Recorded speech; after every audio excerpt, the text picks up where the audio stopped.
Hey everybody, John here. A brief talk about Alfred Adler and individual psychology. Um, Clearly, we touched on Adler a little bit last semester, and we also have some video resources as part of our module for this week. So hopefully that will help contribute to a shorter talk on my part. So, what factors contributed to Adler's development of individual psychology? Well, first of all, one thing I think is important to point out is the period of time during which he was active in developing his theory.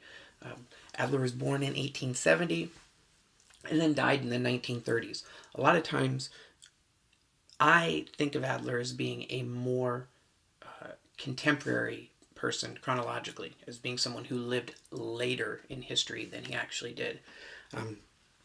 In fact, he is one of the early contributors to the discipline of psychology and a contemporary of Freud's.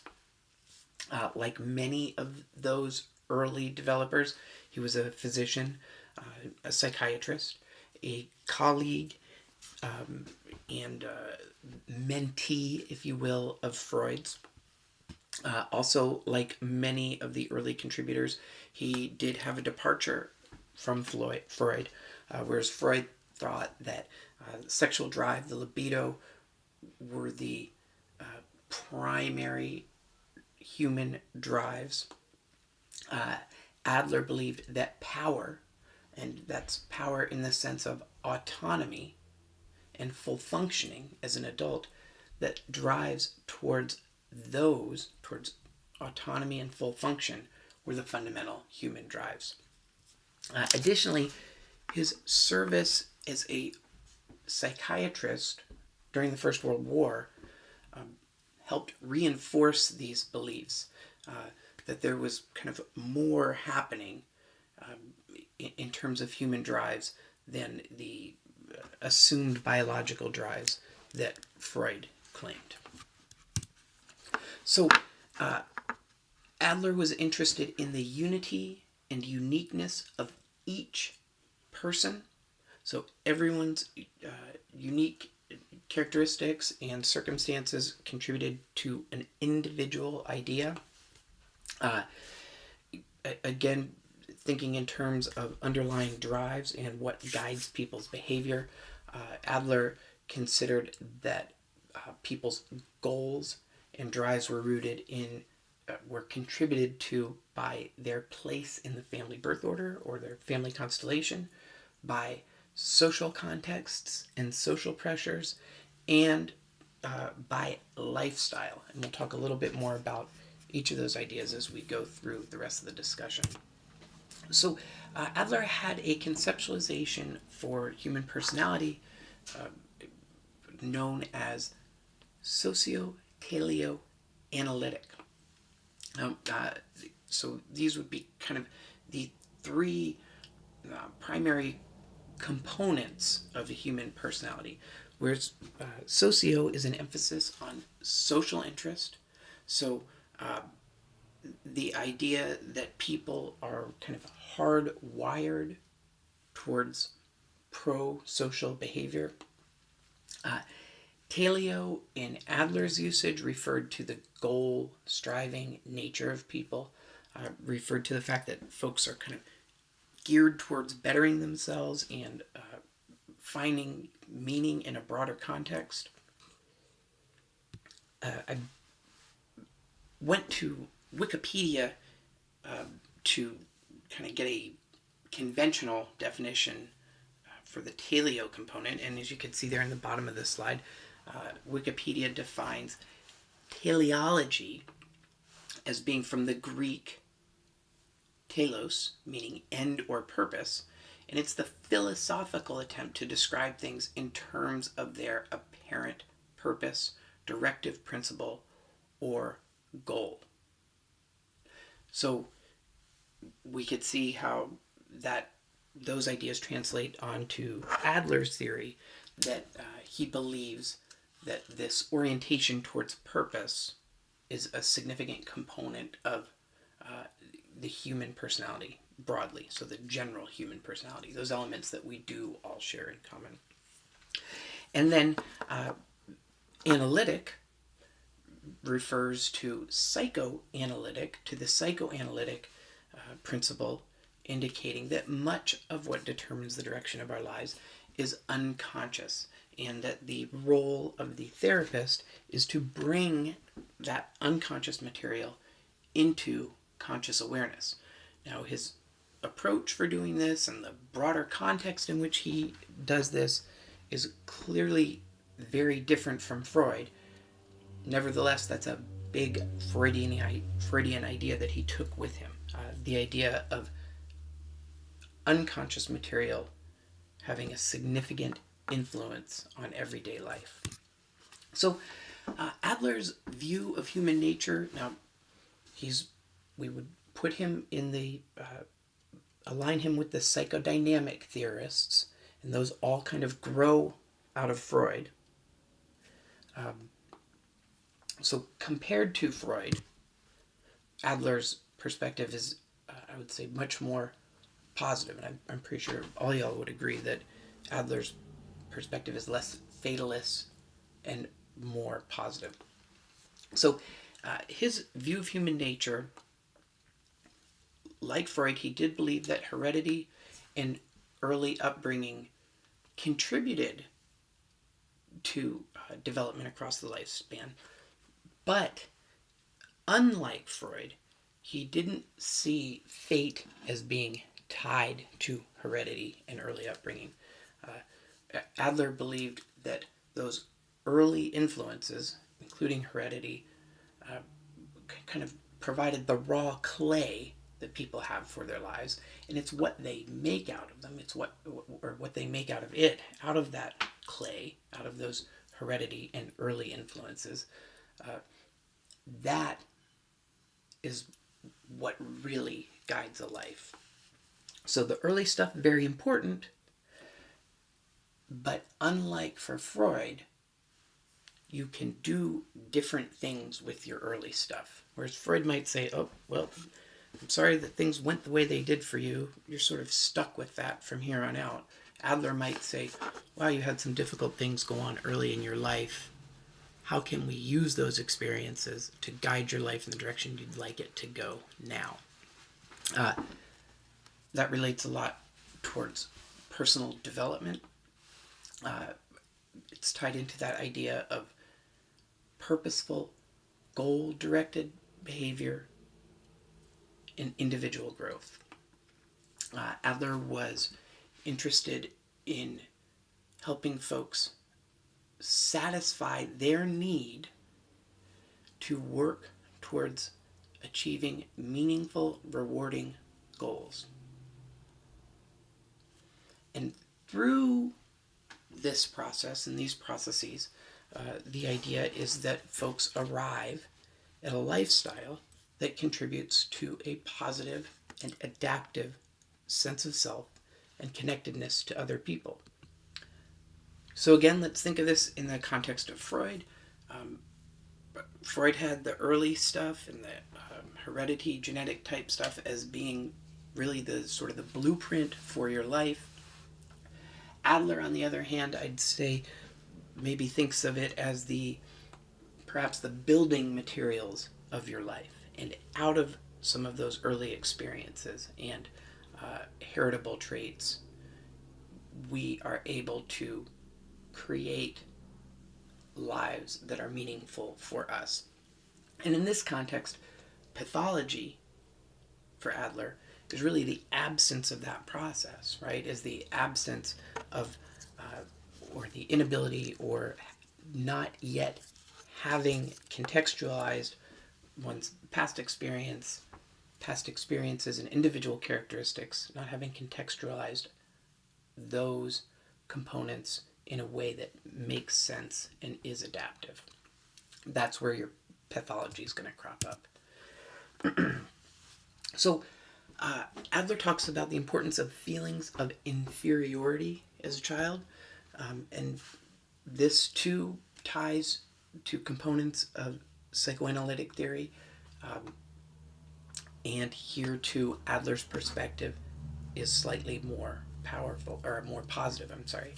Uh, Feelings of inferiority are common, are shared by everyone in early childhood. It's something that we all go through, according to Adler, um, where children perceive themselves as not having any power, not having any kind of ego strength relative to older siblings and caregivers and other adults in the world.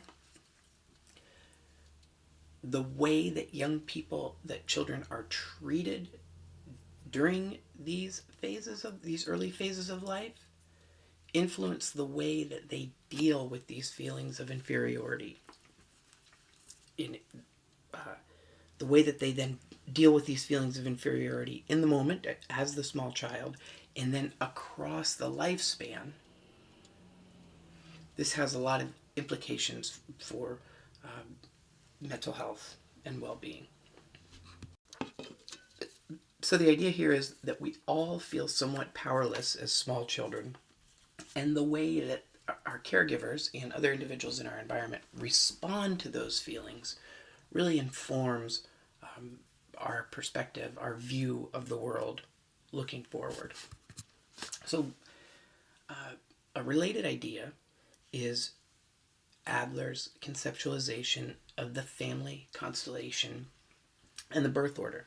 So the family constellation really accounts for all the dynamics in the family, the composition of the family, who are the members of the family, what is each member's role within the family, what are the interactions, the reciprocal transactions between each individual and their family members during those early formative years. Here's where we're talking about the family constellation.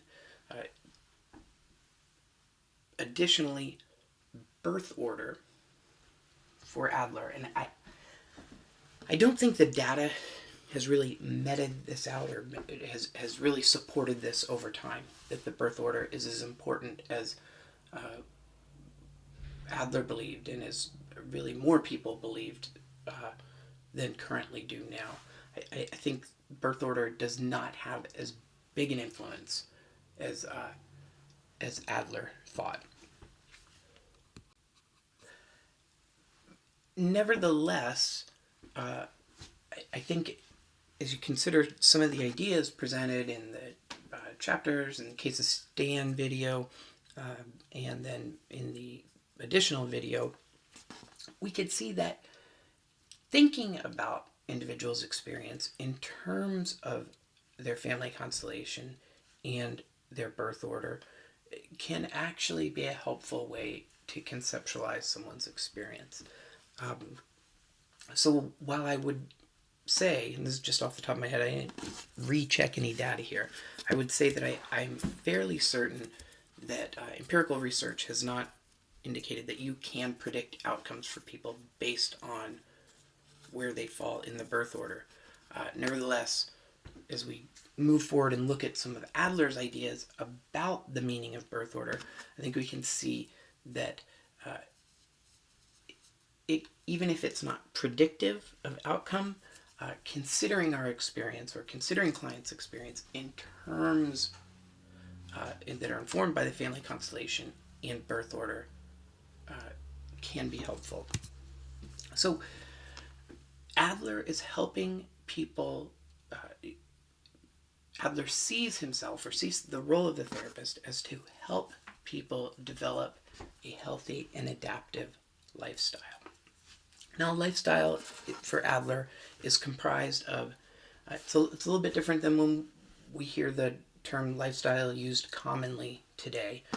For Adler, it includes individuals' subjective worldview, so our beliefs about ourselves and others, our values, the stories we tell ourselves, what our expectations are about the broader world, what are our goals, our personal goals, professional goals, goals for our family, relationships, intimacy, self, our own mental state. All of these types of things contribute to the lifestyle.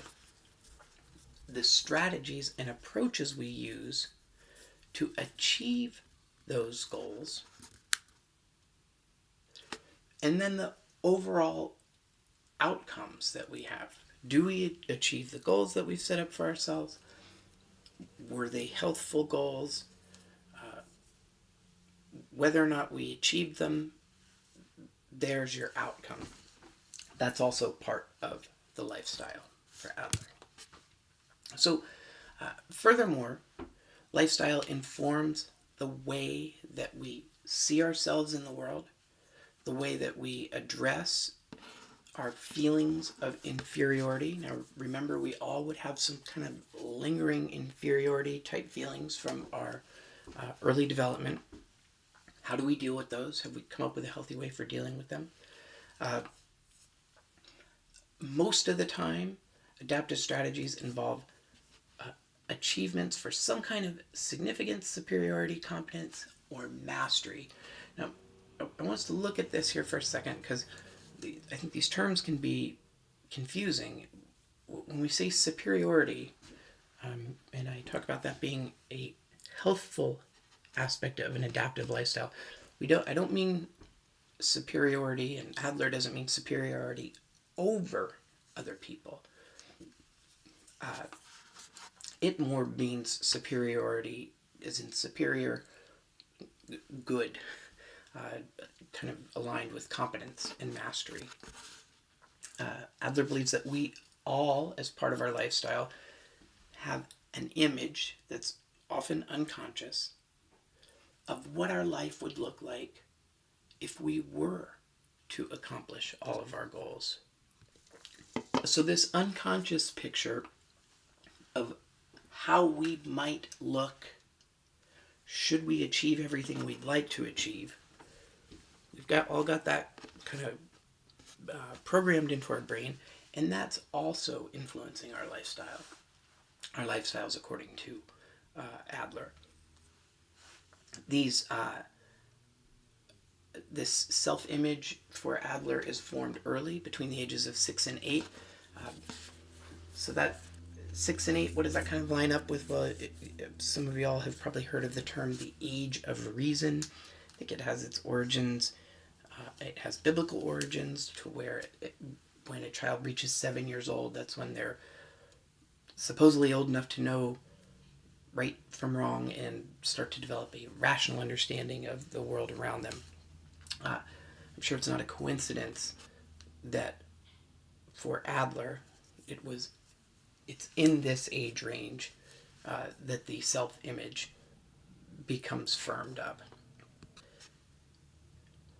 And then another part of the lifestyle is private logic. And so on the slide, I've got this written up as the route that takes people from feelings of inferiority to the development of a lifestyle for reaching self-idea. An easier way for me to understand this is just kind of the personal narrative, my personal narrative for how I would like to see myself moving from personal feelings of inferiority to my self-ideal. How do I see that happening? Where am I in that journey? These elements would comprise the private logic. This is also part of lifestyle for Adler. So, goals of therapy. So I'm shifting here a little bit away from goals as I've been referring to them up until this point, where we're talking about individuals' goals. Here we're talking about the goals of therapy. Well, the goals of therapy are aligned with health, of course. Healthy, well-functioning adults for Adler are independent, emotionally and physically self-reliant, useful, productive, so have this sense of purpose and achievement, and is able to cooperate with others for mutual benefit, for the benefit of others, the broader society, and for our own benefit. Another goal of therapy would be to create in folks an awareness that their feelings of pain and inadequacy are not caused by other people's behaviors, but by their own faulty logic, by our own faulty logic. So some of these ideas start to sound a little bit like rational emotive behavior therapy, right? And really, actually, they overlap with cognitive behavioral therapy as well, right? Feelings of pain and inadequacy are not caused by others, but instead are caused by faulty logic. So, and what do we say faulty logic was? It's the narrative that we have for how we are progressing from feelings of inferiority to feelings of competence. So Adler's telling us that it's our perspective, it's this story, it's our personal logic that fuels feelings of pain and inadequacy. That it's an internal source rather than being dependent on the actions of others outside of us. So, goal of the therapist is to help people overcome these feelings of inferiority, dependence, and fear by helping them become aware of our faulty logic.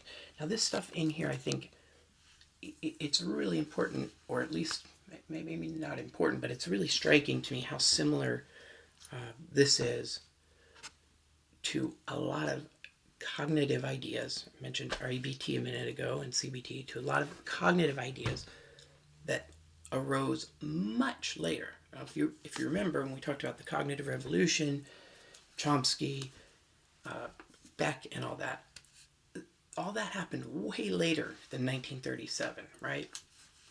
So we've got some pretty interesting foreshadowing here in terms of the development of future theories. Adler thought that feelings of inferiority were fueled by faulty logic, that by unhealthy or unrealistic or not rewarding goals. So again, those are actually kind of cognitive ideas, right? By a lack of alignment in lifestyle, thinking, and behavior and goals. So here, thinking about the alignment of lifestyle, thinking, behavior, and goals, does this sound like anyone else to you all? Anyone who's not a behavioral or who's not a cognitively oriented theorist? I'm going to go out on a limb here and say that sure sounds a lot like Rogers, who again, Rogers wasn't doing anything back in 1937, so we see a handful of ideas come out of Adler that influenced later theories. So the overriding goal is going to be to develop self-confidence and social interest required for healthy adjustment and a rewarding lifestyle. And this last idea is all over the literature. It's a big chunk of positive psychology literature where a lot of my research is focused. And that's the idea that confidence and social interest and actually social involvement are really strong predictors of healthy adjustment. So a lot of important ideas coming out of Adler's theorizing. So this social interest piece for Adler is huge. And I think it's definitely one of the more important and more redeeming aspects of the theory, because what Adler's telling us is that we can't be 100% healthy in isolation, that we are wired and we need interdependent social interaction in order to be healthy. So in line with this, healthy folks have a private logic, have that kind of narrative of relative success that is focused on, or at least partially focused on, social interest, on improving conditions for fellow humans and building community. On the other hand, a lack of healthy adjustment is associated with folks who are focused only on their own needs and who don't understand the importance of social context and social contact. I apologize. Um, so while Freud framed the drive to connect with other people, or the drive in relation to other people, in terms of being fundamentally and uh, essentially exclusively psychosocial, Adler had a broader idea of the role for social contact, and a more positive idea, I'd say, as well. He believed that people are inherently social people who are interested and need to belong to groups and need to have a sense that they have contributed to solving problems inherent in their social group. And social interest manifests across accomplishments in three main life areas. That's occupation, love, and social interest. I think, not surprisingly, Adler's perspective is phenomenological, meaning that it is focused on subjective perceptions of reality. Individuals' subjective perceptions matter. What is my reality? Well, my reality is my subjective perception of reality. And Adler would stand behind that idea. He would say that internal and subjective experiences are more important for healthy development, or healthy psychological development, than external objective experiences. So my perception of what happened, is more important to me than someone else's perception of the same events, which I think makes sense, right? Also, in line with a phenomenological perspective, Adler believed that we are all unique, and that through understanding individuals' perceptions of the world, their private logic, so that narrative, their lifestyle, all those various pieces, and the goals they're striving for, we can help to make sense of that person and get to know that person. How does this happen? Well, the therapeutic alliance is a big piece of it. In a context that was defined previously, so I'm thinking in Adler's time, his context was defined by Freud. So these ideas about the therapeutic alliance that Adler had were fairly revelatory for the time, and it certainly influenced later models. He emphasized the importance of cooperative interaction between the therapist and the patient. The client, for us, the patient is what they were for him as a physician and a psychiatrist. The primary targets of the clinician should be individuals' thoughts, behaviors, and background.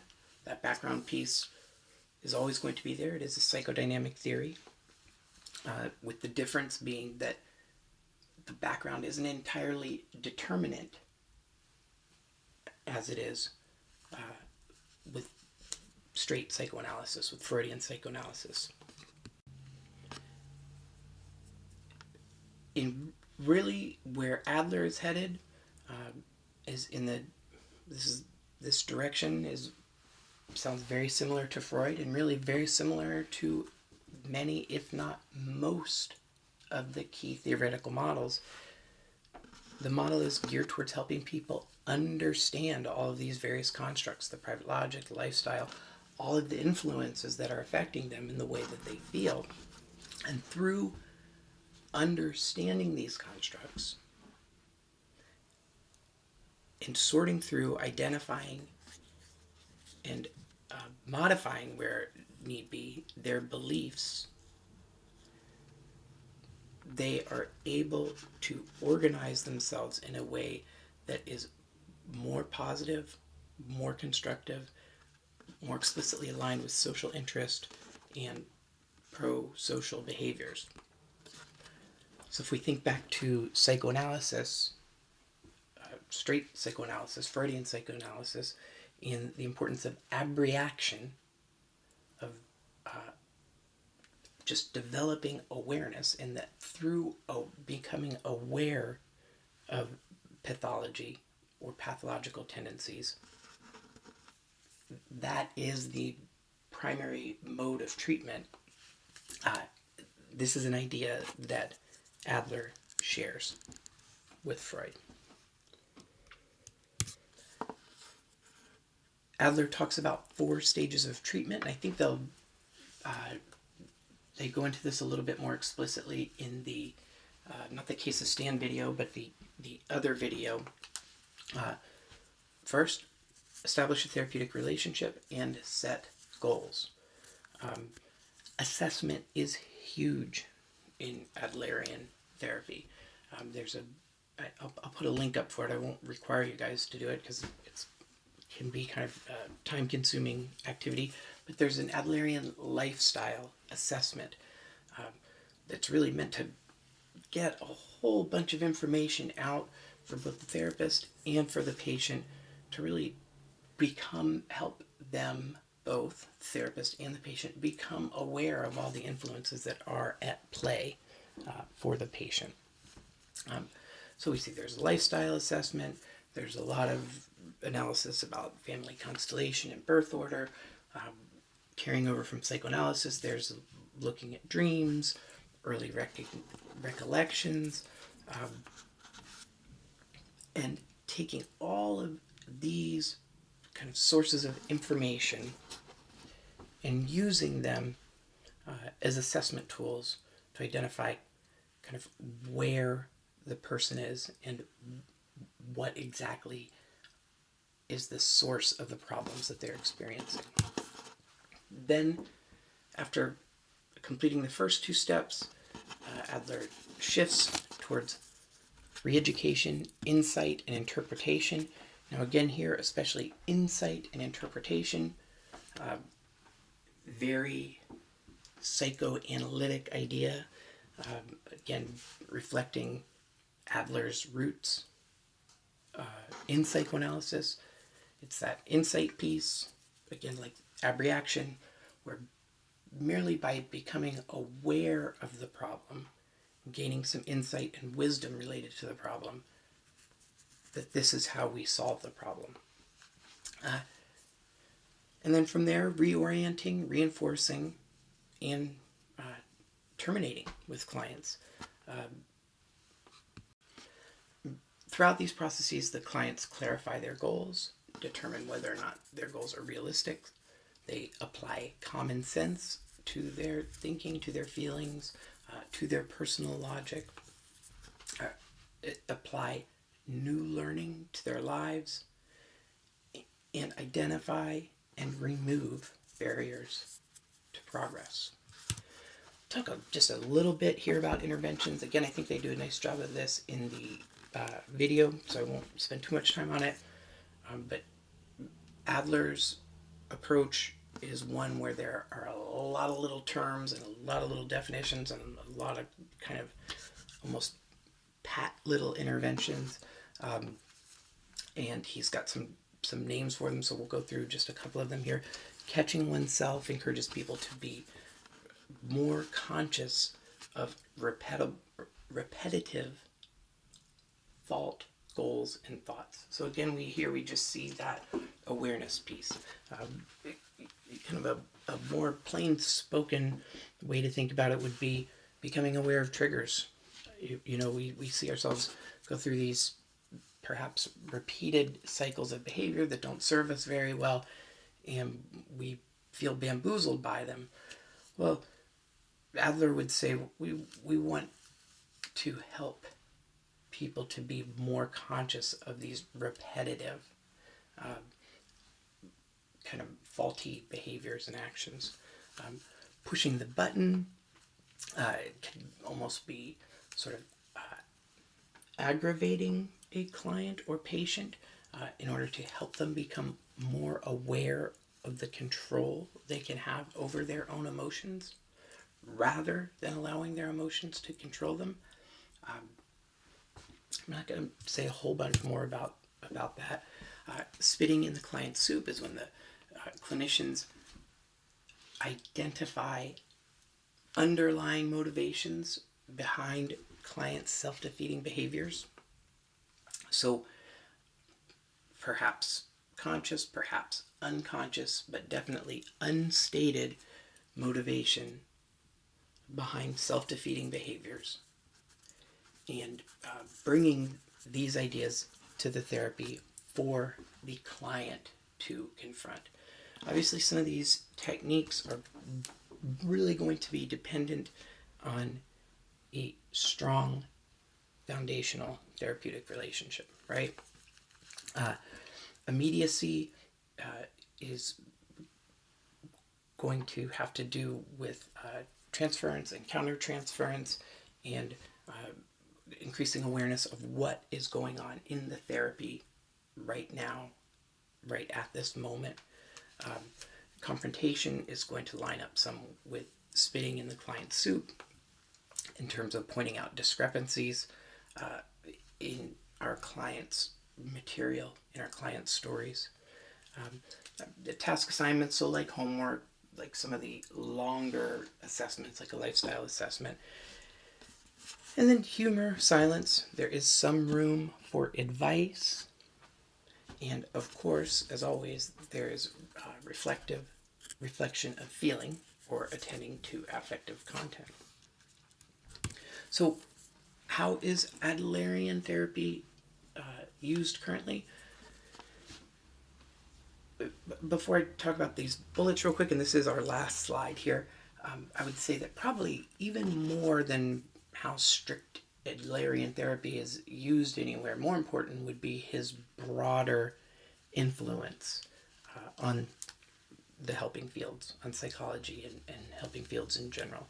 And I think probably the most concise way to think about, to state his influence, is that he took some of those fundamental psychodynamic ideas about the influence of early childhood, and heredity, unconscious material, and how that affects our broader life, but viewing those ideas a little bit more positively and a little less fatalistically. So the idea for Adler is, yes, there are these painful and or complicated experiences and characteristics inherent in your makeup and in your past. However, we can change those. So you're not wedded to some idea that was cast the moment that you were born. That's an optimistic idea, especially compared to straight psychoanalytic theory. And I'd say that's probably the biggest piece. It's like psychoanalytic, but it's a little more positive, and it relies a little bit less on kind of some of those made-up constructs that Freud relied on. And as a distinct therapy, it's still applied with a broad range of clients in a number of settings. There's a lot of couples and group and family stuff that utilizes the Adlerian framework. Career development, education, training, supervision, consultation, and organizational psychology employs some Adlerian ideas. And because of the individual nature and the phenomenological nature of the theory, especially back in the day, before there were a lot of theories that applied well, before there were many theories that applied well in multicultural situations, individual psychology would have been a good go-to for work with multicultural or with culturally diverse folks. And I'm not saying it isn't now, but now we have a lot of theories that are kind of informed by diversity. Adler's theory had aspects that lent it to work with diverse folks at a time when there weren't many theories that did. So I don't know how long that took me. I'll post the time. I'll see the time when I hit stop here. That is it. Thanks you guys for listening, and I'll talk to you all soon. Take care. Bye-bye.